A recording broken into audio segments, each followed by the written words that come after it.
İyi akşamlar sayın seyirciler. Bugün farklı bir konuğumuz var. Konuğumuz Amerika'dan Profesör Helen Rose Ibach, Houston Üniversitesi'nde sosyoloji profesörü ve profesör çok önemli bir kitap yazdı. Gülen Hareketi, inanç tabanlı bir sivil toplumsal hareketin sosyolojik analizi diye. Bu kitap bilindiği gibi Doğan Kitap tarafından Türkçe'de yayınlandı. Bugün biz bu programda bu kitabın yazarıyla bir söyleşi yapacağız. Tabii ki söyleşimiz İngilizce olacak. Welcome to our program. So let me start from this. Okay, this is interesting actually for an American academician. You wrote a book on a movement which is rooted in Islam and in Turkey. Okay, so what was the motive behind that leads you to write this book? Well, I teach the sociology of comparative religions at the University of Houston. And in fact, I was in the classroom teaching when the plane hit the World Trade Building on 9/11. Okay. And for those days after 9/11, many people were introduced to Islam, people who had hardly heard of the religion before, and everything was Islam and terrorism, Islam and violence, Islam and an attack on America. Okay. And I was very concerned to hear what we call the moderate or the nonviolent, the peaceful Muslim voice protesting those actions. And on September 21st, I saw a one-page statement in the Washington Post protesting the 9/11 events and talking about Islam as a peaceful movement, peaceful religion, signed by M. Fethullah Gulen, imam and scholar. And it caught my attention. And then a few years later, I began getting graduate students from Turkey, some of whom were involved in this movement. Okay. And several of them wanted to write theses on the movement. So I became acquainted with the movement.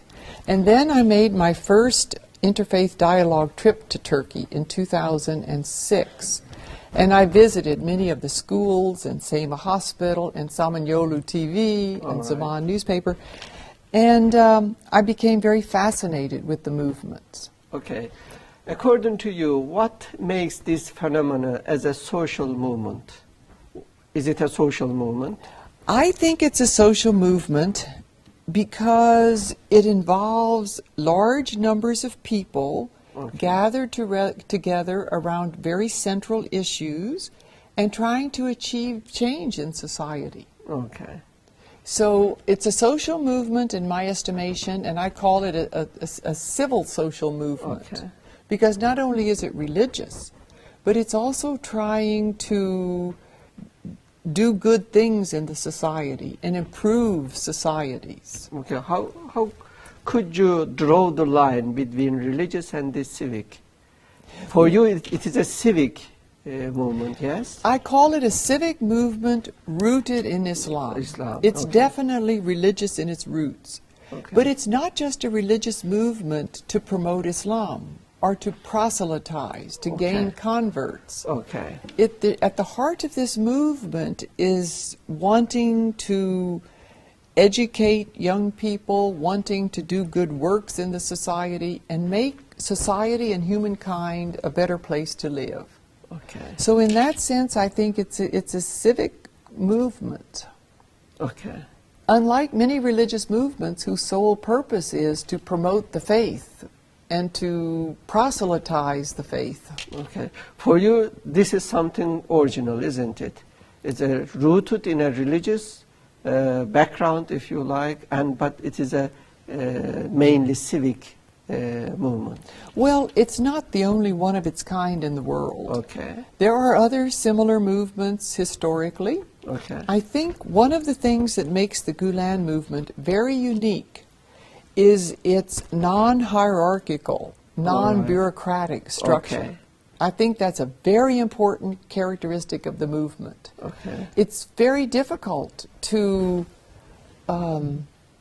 know how many members there are, or to count the number of schools, because there are no central statistics. There's no president of the movement. This is something positive, isn't it, according to your opinion? I think it makes the movement very powerful. In this sense, the operating agenda of the movement is to move into a local area, perhaps a businessman or a student, and then to see what the needs of that local area might be, and then to organize the local people to define those needs and to do something about it.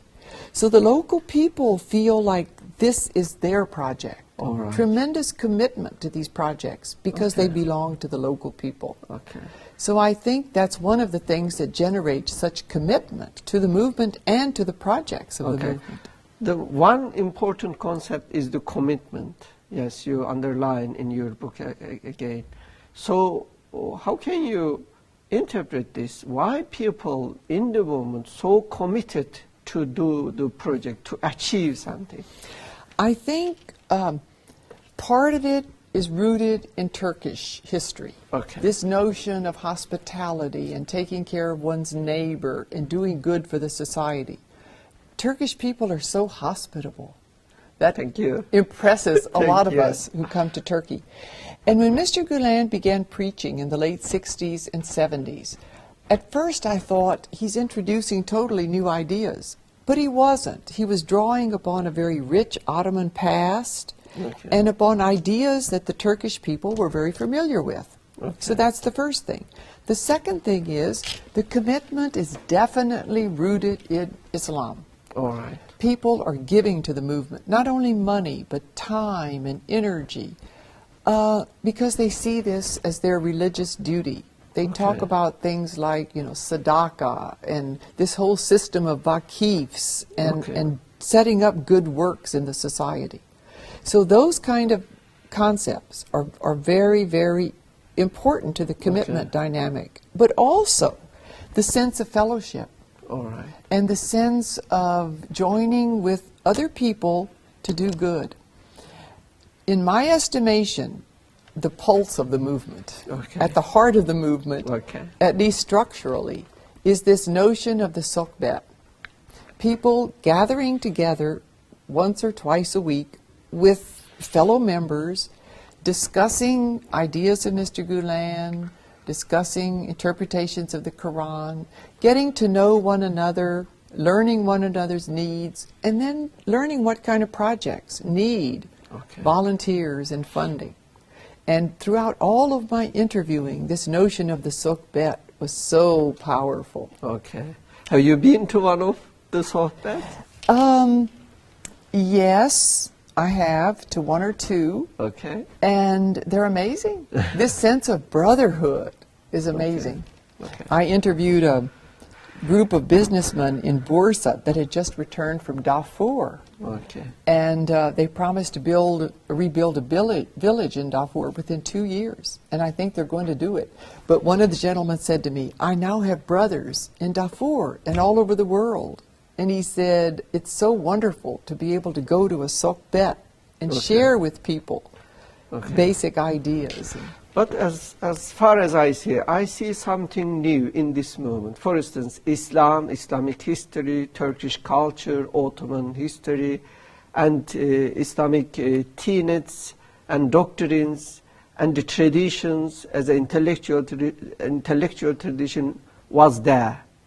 I mean, so something happened and it became available for a civic movement. I think the role of the Fethullah Gulen Hoca Efendi to make this available for the modern world, is it? I think one of the unique things that happened when Mr. Gulen began preaching is his notion that we must educate the young people. This was a time in Turkish history when there was a lot of fear of communism and leftist movements, and he was very concerned about the youth. But what was unique is he kept saying we need to educate the youth, but not only in religion, but also in science and technology. And his point was that one can enter the modern world and be educated in the modern world and still be a good Muslim. Okay. And I think that's what caught the attention of a lot of people at that time in Turkish history. Okay. Let me return your book. Do you have some one-stroke thesis in your book? What is your main thesis in the book? Well, I have two. I would say I have two basic research questions that I started with. Okay. When I came to Turkey and saw all these wonderful schools and the hospitals and the newspaper and all that was going on in this movement, everything's so first class. It's done so well. Okay. And I realized it takes money to do that. All right. And one of my first questions was, where's the money coming from? And of course, this was also the time when a lot of the critics of the movement and even people that were becoming familiar with the movement were saying, surely there's some government support. Is it Saudi Arabia? Is it Iran? Is it the American CIA? Where's the money behind all this? Okay. So that was a first question. And then a second question was this commitment. What is generating this kind of enthusiasm and commitment on the part of millions of people? So those were the two basic questions that I began with. Okay. So I actually wanted to write a book just on the finances. okay. And when I approached publishers, Oxford University Press, Cambridge, University of Chicago, Rutgers, all the editors said the same thing to me. Dr. Ebal, how do you spell that? Gulen. What is that? Who is it? They had never heard of Mr. Gulen. Okay. So they all said, we need a book that's more general. We need an introduction of this movement to the Western world. So I had to reformulate the book. All right. And present that more general idea of the movement. And it was written primarily for an American and Western audience. Yes, I understand that. Very much so. Very much so. So, are you going to carry on to follow this book with another one?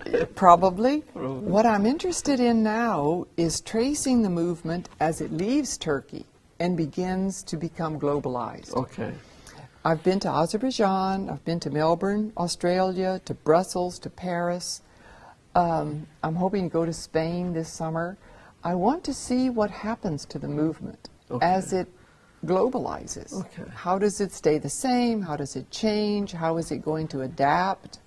Because it's growing rapidly. Okay. We estimate now there are about 120 countries that have schools on 5 continents.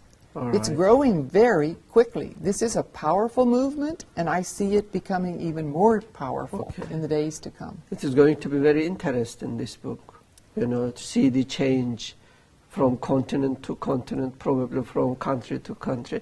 Anyway, let me come to the role of the Hoca Efendi Fethullah Gulen in the movement. I mean, what sort of role he played? He originated and just left it, or is he a charismatic leader of the movement? He's a charismatic leader in the sense that he inspired the movement in its very beginnings. It was his ideas, his commitment, his enthusiasm, his religious spirit that generated the movement. But unlike a lot of charismatic leaders, what's very interesting about Mr. Gulen is the fact that he doesn't want a lot of recognition for all of this. I thought I would get in trouble with him